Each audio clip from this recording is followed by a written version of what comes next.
আসসালামু আলাইকুম, আশা করি সকলেই ভালো আছেন। তো ভিউয়ার্স, আজকে একটি গুরুত্বপূর্ণ বা ইম্পর্টেন্ট একটি টপিক নিয়ে আমরা কথা বলবো এবং জানার চেষ্টা করব যে আমরা জানি যে ছোট ছোট যে ইঞ্জিনগুলো আছে, জেনবেসার ইঞ্জিন এবং ক্যাটারপিলার ইঞ্জিনগুলো আছে, এগুলোতে কিন্তু ডিসি সাপ্লাইয়ের মাধ্যমে, ডিসি 24 ভোল্টের মাধ্যমে মোটর ঘুরিয়ে ইঞ্জিনকে ঘোরানো হয়।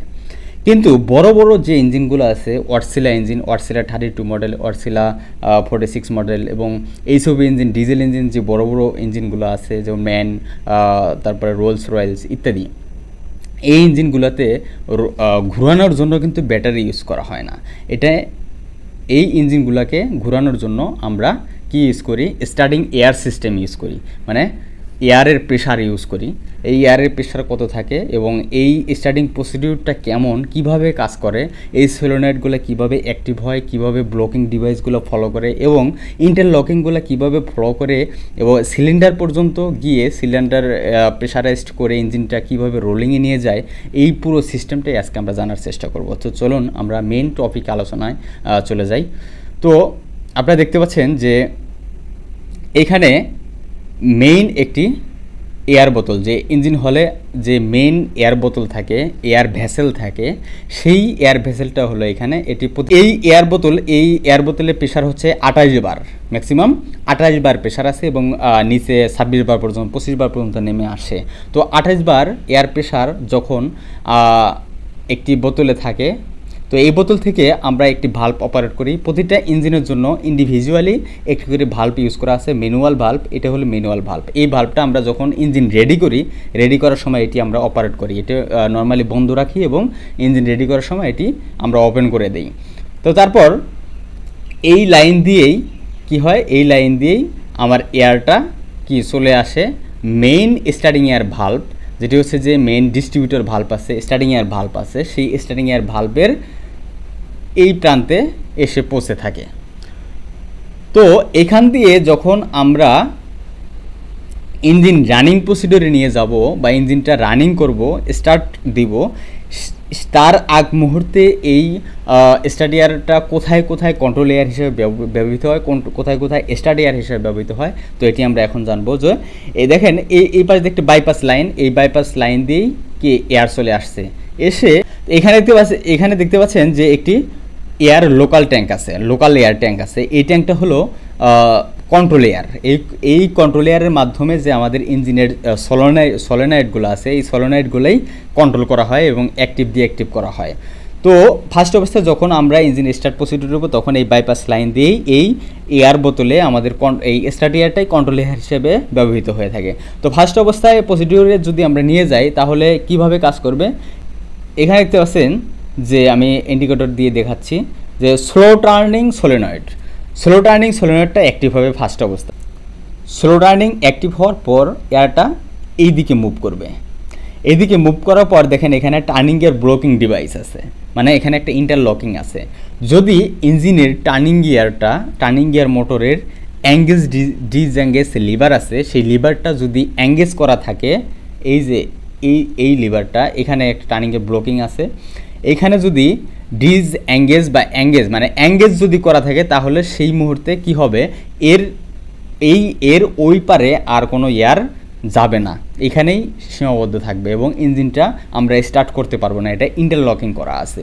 তো তারপর এটি যদি ডিসএঙ্গেজ করা থাকে, সেই ক্ষেত্রে কি এয়ারটা এদিকে মুভ করতে থাকবে, মুভ করে ডিরেক্টলি কোথায় আসবে, মেন স্টার্ট এয়ার ভাল্বে প্রবেশ করবে। মেন স্টার্ট এয়ার ভাল্বের যে এখানে ভাল্ব আছে, সেই ভাল্বটা দিয়ে কোথায় প্রবেশ করবে, টুইন পিস্টন। এখানে দেখতে পাচ্ছেন টুইন পিস্টন নামের, দেখেন এখানে টুইন পিস্টন আছে স্টার্ট এয়ার ভাল্বের ভিতরে, সেই টুইন পিস্টনটা ওপেন হয়ে যাবে। সেই টুইন পিস্টনটা ওপেন হওয়ার পর এই যে ডেলিভারি লাইন আছে, সেই ডেলিভারি লাইন দিয়েই কী হবে, এয়ারটা আসবে, এসে ডিরেক্টলি এই কন্ট্রোল এয়ারটা অল্প এয়ার, মানে এই স্লো টার্ন করার জন্য সীমিত একটি এয়ার এদিক দিয়ে প্রবাহিত হবে, হয়ে কি হবে, এই দেখেন এই লাইনে চলে আসবে। এইখানে আসার পর ব্রাস্টিং ডিস্ক আছে, ব্রাস্টিং ডিস্ক হয়েই এয়ার ডিস্ট্রিবিউটর আছে। এখানে এই যে এটা হলো এয়ার ডিস্ট্রিবিউটর লাইন, এটা হলো এয়ার ডিস্ট্রিবিউটর লাইন। তো এই এয়ার ডিস্ট্রিবিউটারে দেখেন 1 2 3 4 5 6 7 8 9টা, এখানে আমাদের ইঞ্জিনে কিন্তু 9টা সিলিন্ডার, এ ব্যাংকে 9টা, বি ব্যাংকে 9টা, 18 সিলিন্ডারের ইঞ্জিন। তো এখানে এয়ারটা মূলত থাকে এ ব্যাংকে, এ ব্যাংক সাইডে, এবং একটা সিলিন্ডারের লাইন দেখানো হয়েছে, এই দেখেন এই যে এটা স্টার্টিং এয়ার ইনলেট ভালভ, এটা হলো সিলিন্ডার ওয়াইজ, মানে প্রতিটা সিলিন্ডারের জন্য একটি একটি করে এয়ার ভালভ আছে এখানে। তো ফার্স্ট অবস্থায় তো সবগুলো সিলিন্ডার তো ফায়ারিং অর্ডারে থাকে না, যে সিলিন্ডারগুলো মানে 2টা সিলিন্ডার ফায়ারিং অর্ডার থাকবে, একটা হলো এ ব্যাংকে, একটা হলো বি ব্যাংকে। এ ব্যাংকের যে সিলিন্ডারটা ফায়ারিং অর্ডারে আছে সেই সিলিন্ডারটা কিন্তু এয়ার প্রবেশ করার সুযোগ পাবে, এয়ারটা সেখানে ঢুকতে পারবে। তখনই যখন এই সিলিন্ডারে এয়ার প্রবেশ করবে, এয়ার প্রবেশ করার সময় এটা কি হবে, রোলিংয়ে চলে যাবে, মানে স্লো টার্নিংয়ে চলে যাবে। যখন আস্তে আস্তে স্লো টার্নিংয়ে চলে যাওয়ার পর স্লো টার্নিং যখন হতে থাকবে, তখন আমরা তো ইঞ্জিনটা স্টার্ট করব, তখন কি হবে, এই যে দেখেন স্টার্ট সলিনয়েড, এই স্টার্ট সলিনয়েডটা অ্যাক্টিভ হয়ে যাবে। স্টার্ট সলিনয়েডটা অ্যাক্টিভ হওয়ার পর এই কন্ট্রোলে এয়ার দিয়া সে আগের মতো কি হবে, সে আগের মতো এই টার্নিং গিয়ার এঙ্গেজ আছে না ডিস এঙ্গেজ আছে এটা ফলো করে ডিরেক্টলি সার্ভো বুস্টারে যাবে। সার্ভো বুস্টার এইখানে ইন্টারলকিং আছে, এটা ফলো করার পর দেখেন এই যে এদিক দিয়ে লাইনটা আসবে, এসে হলো পিস্টন, মানে স্টার্টিং এয়ারের মেন ভালভের স্টার্টিং এয়ারের মেন ভালভ যে আছে, স্টার্টিং এয়ারের মেন ভালভের হলো পিস্টন আছে, হলো পিস্টনটা খুলে দিবে। হলো পিস্টন খুলে দেওয়ার পর যে স্টার্টিং এয়ারের মেন প্রেশার আছে, যে 28 বার প্রেশার, সেই প্রেশারটা কিন্তু এইখানে প্রবাহিত হতে থাকবে, এই যে দিক দিয়ে আসবে, এসে ডিরেক্ট চলে যাবে, গিয়ে ডিরেক্টলি ব্রাস্টিং ডিস্ক হয়ে এয়ার ডিস্ট্রিবিউটরে চলে যাবে। এয়ার ডিস্ট্রিবিউটরে চলে যাওয়ার পর কি হবে, এই যে আগের ন্যায় যেভাবে স্লো রানিং যে অনুযায়ী হইতেছিল, মানে ফায়ারিং অর্ডার অনুযায়ী যে স্লো টার্ন হতেছিল, তখন কিন্তু ফুল স্পিডে ফুল আরপিএমে কিন্তু ইঞ্জিনটা ঘুরতে শুরু করবে। ইঞ্জিনটা যখন ফুল আরপিএমে ঘোরা শুরু করবে, তখন যে স্টার্টিং এয়ারের ভালভটা যে স্টার্টিং এয়ার সলিনয়েডটা যে অ্যাক্টিভ হয়েছিল, স্টার্টিং এর এই কন্ট্রোল এয়ারটা কী হবে, এই যে সার্ভো বুস্টার, মানে প্রতিটি ইঞ্জিনের সার্ভো বুস্টার আছে, মানে প্রথম অবস্থায় তো ইঞ্জিনটা যখন ঘোরার পর কিন্তু গভর্নর কাজ করতে পারে না। তো যখন আমরা ইঞ্জিনটা রানিং করব, ইঞ্জিন রানিং করার সময় রানিং হইতে গেলে অবশ্যই আমাদের ফুয়েল লাগবে। তো সেই ফুয়েলটা স্প্রে কী করবে, এই গভর্নরের মাধ্যমে কন্ট্রোলিং করেই কিন্তু ফুয়েলটা স্প্রে করা হবে। তো ফার্স্ট অবস্থায় গভর্নরটা কি অপারেট হতে পারে না, এই গভর্নরকে অপারেট করার জন্য আমরা সার্ভো বুস্টার, এই দেখেন এটা হলো সার্ভো বুস্টার। তো এই সার্ভো বুস্টারে যখন এই কন্ট্রোল এয়ারটা প্রেশার দেবে, প্রেশার দেওয়ার পর এটি কি হবে, এখানে পিস্টন আছে, পিস্টনের মাধ্যমে এটা প্রেশারাইজড হয়ে এই গভর্নরকে অপারেট করাবে, এটা হলো গভর্নর, এই গভর্নরকে অপারেট করবে। গভর্নর যখন অপারেট হবে, গভর্নর অপারেট হওয়ার পর কি হবে দেখেন, গভর্নর অপারেট হওয়ার পর ফুয়েল র্যাক, ইঞ্জিনের যে ফুয়েল র্যাক আছে সেই ফুয়েল র্যাকটা ফুয়েল পাম্পের মধ্যে ঢুকে যাবে এবং ফুয়েল স্প্রে শুরু হবে। ফুয়েল স্প্রে যখনই শুরু হয়ে যাবে, যখনই সাকশন পাবে, কম্বাশন হবে এবং পাওয়ার এবং এক্সস্ট, তো যখন হওয়ার পর ইঞ্জিনটা কিন্তু স্টার্ট হয়ে গেল। ইঞ্জিনটা এই যে স্টার্ট ইয়ারের মাধ্যমে আমরা ইঞ্জিনটা কীভাবে স্টার্ট করলাম, এই প্রসিডিওরটা আমরা জানতে পারলাম। এবং এখন যদি আপনারা প্রশ্ন করেন যে এখানে স্টার্ট সলিনয়েড আছে, স্লো টার্ন সলিনয়েড আছে, স্টপ সলিনয়েডও আছে, কিন্তু স্টপ সলিনয়েড দুইটা কেন?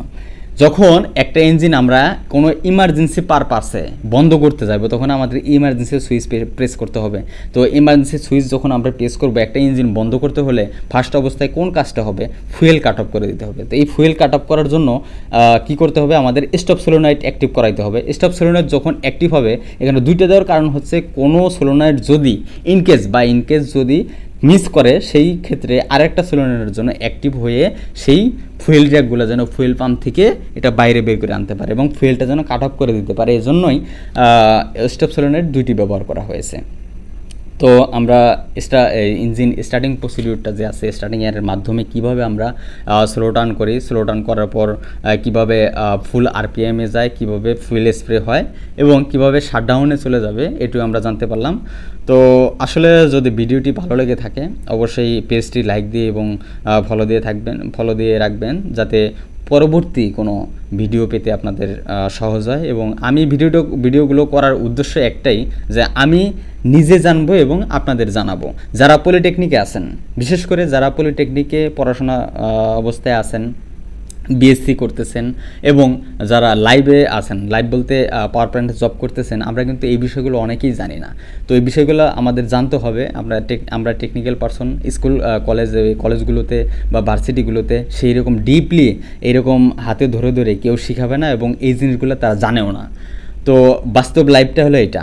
তো স্টুডেন্ট লাইফটা হলো রঙিন লাইফ, আর বাস্তব লাইফটা হলো সাদা কালো লাইফ। তো এই সাদা কালো লাইফটা যদি বুঝতে হয়, অবশ্যই আপনাদের এই starting air procedure system, engine starting procedure system, engine running procedure system, বিদ্যুৎ কীভাবে উৎপাদন হচ্ছে, তো এই টোটালি সব ভিডিওগুলাই, সব মেকানিক্যাল সিস্টেম, ইলেকট্রিক্যাল সিস্টেম, সবগুলো জিনিসে আমি তুলে ধরার চেষ্টা করি। তো ভালো থাকবেন সকলে। আল্লাহ হাফেজ। আসসালামু আলাইকুম।